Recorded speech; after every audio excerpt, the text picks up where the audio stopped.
Muito boa tarde, vamos falar de saúde e esta semana vamos falar de septicémia, uma vez que dia 13 de setembro se assinala o Dia Mundial da Septicémia e da Sepsis. Vamos falar desta doença, o que é e como prevenir e cuidados a ter. A septicémia ou a sepsis é considerada uma infecção generalizada que surge quando uma bactéria, um vírus, um fungo invade a corrente sanguínea e provoca uma resposta imunitária e inflamatória em todo o organismo. Normalmente esse agente infeccioso é responsável por aquilo que de uma forma leiga se conhece por uma infecção no sangue ou por uma infecção generalizada. A septicémia é uma situação grave, é uma emergência médica e vamos aqui falar um pouco de como prevenir e como é que ela surge. Falo-vos agora de alguns números para se ter a noção da gravidade do que é uma septicémia. 22% dos internamentos em cuidados intensivos são por casos de sepsis ou septicémia. A taxa de mortalidade encontra-se entre os 38% e os 50%, 3 vezes mais do que são o número de mortes por AVC, só para se ter uma noção, e sabendo que as doenças cardiovasculares estão aqui na dianteira no nosso país, a septicémia, sendo uma situação grave, ultrapassa este número.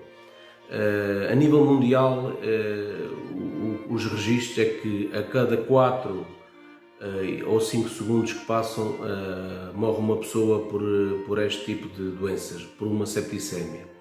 Isto dá uma clara noção dos efeitos e do impacto que tem na saúde, nas instituições, nas famílias.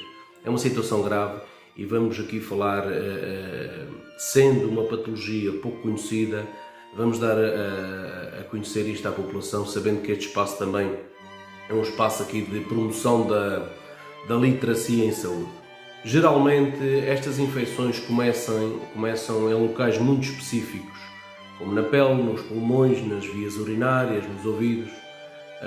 Esta bactéria acaba por disseminar-se como um ponto de partida a este tipo de órgãos.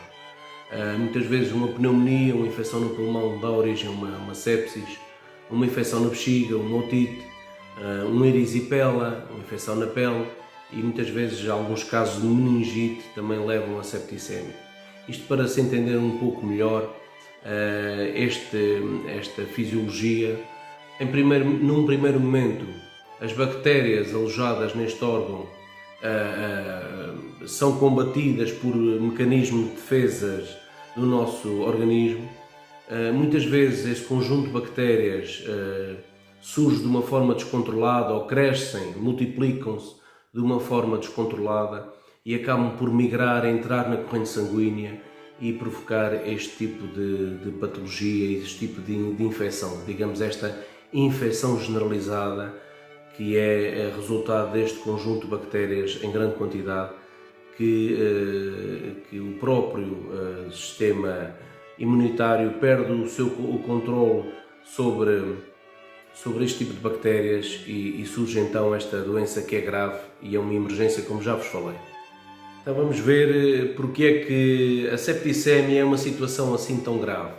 Em regra geral, esse tipo de patologias acontecem já em meio hospitalar, uma vez que acontecem também num estado avançado de outras infecções e na sequência de outras infecções, mas no sentido de dar a conhecer um pouco disto, falemos então deste processo inflamatório. Em regra geral, e começa por haver uma dilatação nos vasos, há uma queda da tensão arterial, a pessoa entra num choque cético, ou digamos um choque circulatório, em que os órgãos têm dificuldade em ser irrigados, porque há este colapso, todo o sistema vascular que fica afetado por esta bactéria encontrar-se em circulação. Outro dos problemas também advindos da septicémia é que aumenta a coagulação do sangue, há mais probabilidade da formação de trombos, de coágulos, e que muitas vezes provocam ou hemorragia, ou trombose, ou entupimento de alguns vasos. E toda esta dinâmica faz com que os órgãos-alvo, os órgãos nobres, sejam afetados. Digamos que as consequências da sepsis são graves, uma vez que afetam outros órgãos e levam muitas vezes à falência deles. Sintomas.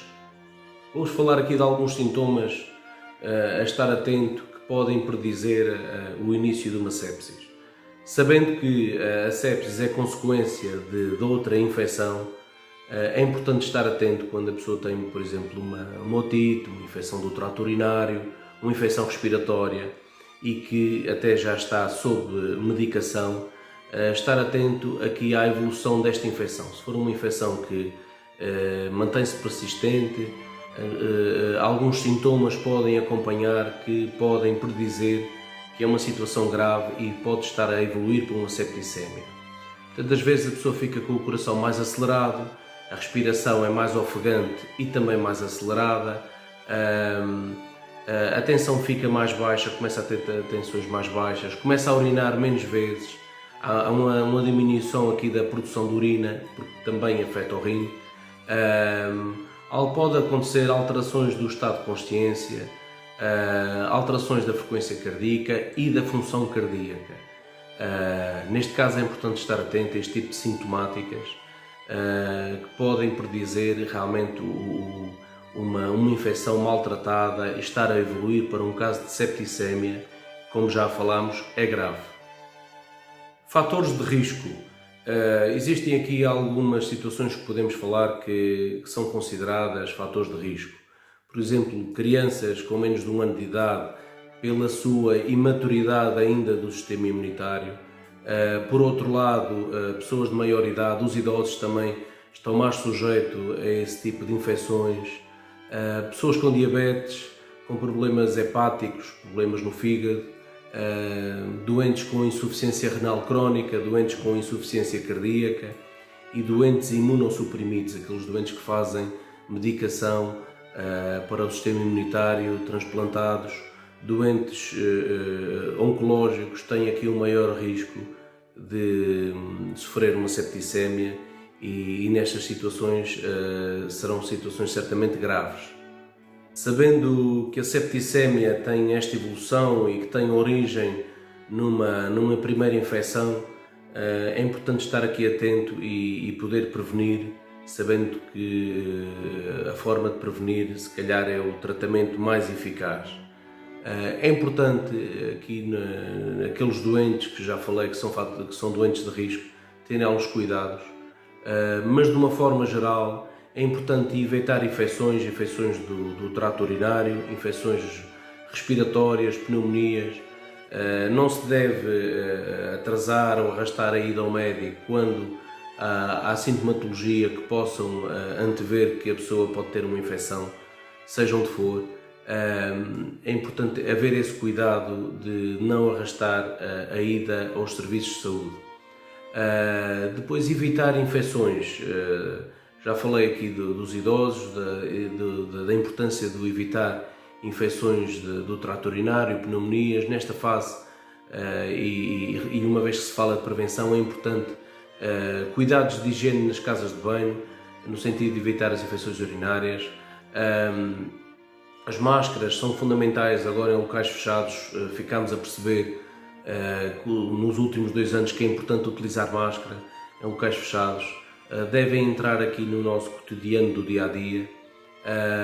É importante a lavagem das mãos constante, no sentido de evitar a transmissão de bactérias de uns para os outros. Outra forma de prevenir a septicemia é cumprir o calendário de vacinação, ter as vacinas em dia, não só as crianças, mas também os idosos. Outra forma também de evitar é a importância em tratar feridas abertas ou feridas crónicas, sabendo que este tipo de infecções surge do ponto de partida, por exemplo, de uma infecção da pele, e estar atento sobretudo aqui aos doentes de risco, aos idosos, aos diabéticos, às pessoas com doenças crónicas que têm uma maior probabilidade, no caso de terem uma infecção, esta infecção poder evoluir para uma septicemia, que já vimos que é uma situação grave, que tem uma instalação repentina e que, por atingir órgãos nobres, têm uma taxa de mortalidade elevada e é importante prevenir esta situação. Espero que tenha sido útil este espaço, esta temática, sabendo que é um tema de saúde diferente e pouco abordado. Quis-me associar aqui ao dia que se assinala amanhã e falarmos hoje então de septicémia. Espero que tenha sido útil este espaço, despeço-me de vós, até uma próxima semana e haja saúde.